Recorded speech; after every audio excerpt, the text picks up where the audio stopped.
Hello everyone and welcome back to another video from Gaming Basics. In this video, I'm going to show you how to delete your account on the eFootball game. So let's get started right away.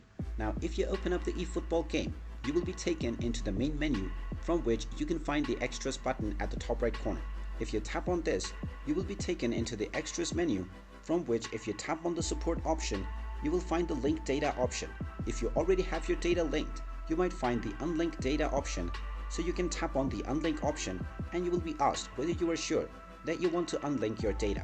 You can tap on the confirm button and your data will be unlinked.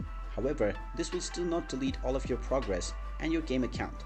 So in order to progress with deleting your entire game account, long press on the eFootball game and tap on the info button.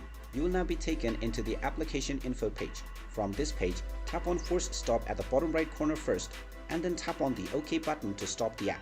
Once the application is stopped, scroll down and tap on storage, and from the storage menu, tap on clear data at the bottom left corner.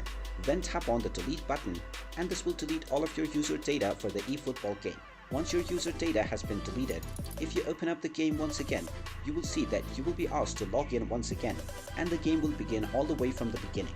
Now all you need to do is not link any of your previous saved data onto your game and it will be as if your account has permanently been deleted. And there you have it.